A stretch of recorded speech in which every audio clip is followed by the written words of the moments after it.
सन्मुख विराजमान श्री परमहंसों के दर्शन दीदार करते हुए प्रेम भरी मीठे स्वर में बोलिए जयकारा।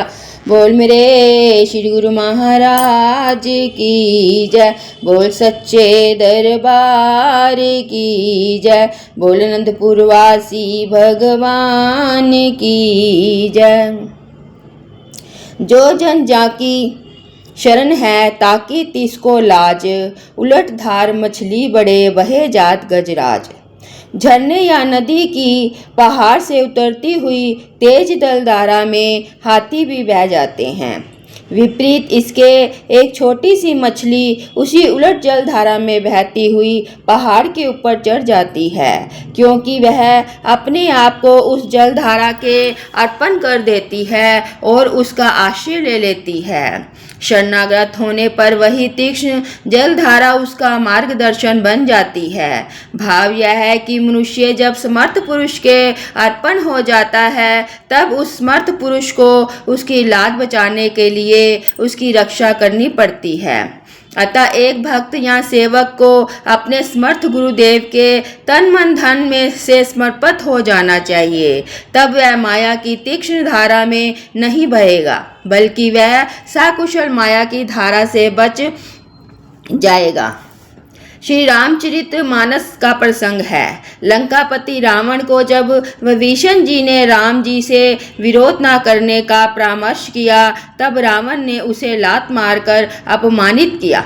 विभीषण जी अब लंका का परित्याग कर श्री राम जी की शरण में आते हैं और उनसे विनती करते हैं, हे श्री राम जी, आपके चरण बिंद के दर्शन कर अब मैं कुशल से हूँ। मेरे भारी भय मिट गए हैं, क्योंकि हे कृपालु, आप जिस पर प्रसन्न होते हैं उसे तीनों प्रकार के भवशूल नहीं व्यापते। मैं तो नीच स्वभाव का राक्षस हूँ। मैंने कभी शुभ आचरण नहीं किया, जिनका रूप मुनियों के भी ध्यान में नहीं आता। उन प्रभु के स्वयं हर्षित होकर मुझे हृदय से लगा लिया। हे कृपा और सुख के पुंज श्री राम जी, मेरा अत्यंत असीम सौभाग्य है जो मैंने ब्रह्मा और शिवजी के द्वारा सेवित युगल चरण कमलों को अपने नेत्रों से देखा है। श्री राम जी ने कहा, हे सखा सुनो, मैं तुम्हें अपना स्वभाव कहता हूँ, जिसे काक बिशुंडी शिवजी और पार्वती जी भी जानती हैं। कोई मनुष्य जड़ चेतन जगत का द्रोही हो, यदि वह भी भयभीत होकर मेरी शरण में आ गया और मद मोह तथा नाना प्रकार के छल कपट त्याग दे, तो मैं उसे बहुशीघ्र साधु के समान कर देता हूँ। श्री राम जी कथन करते हैं। श्री राम जी भगवान का कथन है कि माता पिता भाई पुत्र स्त्री शरीर धन घर मित्र और परिवार, इन सब के ममतत्व रूपी टांगों को बटोरकर और उन सब की एक डोरी बनाकर उसके द्वारा जो अपने मन को मेरे चरणों में बांध देता है, जो समदर्शी है, जिसे कुछ इच्छा नहीं है और जिसके मन में हर्ष शोक और भय नहीं है, ऐसा सज्जन मेरे हृदय में कैसे बसता है, जैसे लोभी के हृदय में धन बसा करता है। तुम सरीखे संत ही मुझे प्रिय हैं। मैं और किसी के निरोहे से देह धारण नहीं करता।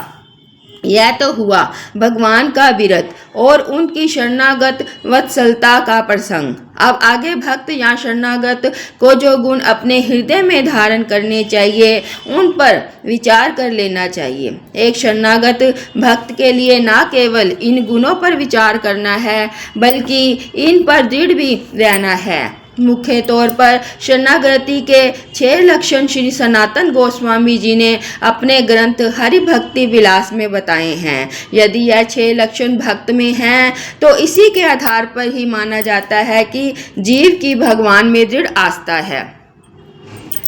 नंबर 1, सर्वप्रथम यह कि अपने जिसकी शरण ग्रहण की है उसी के अनुकूल सोचना और किसी की भी अवस्था में अपने शरणागत के विपरीत नहीं सोचना। नंबर 2, यदि यह कि जो कुछ भी अपने स्वामी की भक्ति के अनुरूप ना हो, उसका पूर्ण रूप से परित्याग कर देना। नंबर 3, तीसरा यह कि हर समय विश्वास रहे कि भगवान मेरी रक्षा अवश्य करेंगे। नंबर 4, चौथा यह है कि भगवान के प्रति हर समय हृदय से आभार प्रकट होता रहे, अर्थात अभी तक जो हुआ है और आगे जो भी साधन होगी वह केवल और केवल श्री भगवान की कृपा से ही होगी। पांचवा यह मानना है कि जो भी मुझे मिला है वह भगवान की दिया हुआ है, इसमें मेरा कुछ भी नहीं है। छठा यह कि शरणागति के अभिमान का भी त्याग कर देना, यह भक्ति और शरणागति का सबसे महत्वपूर्ण अंग है। बोलो जयकारा बोल मेरे श्री गुरु महाराज की जय, बोल सच्चे दरबार की जय, बोल अनंतपुर वासी भगवान की जय।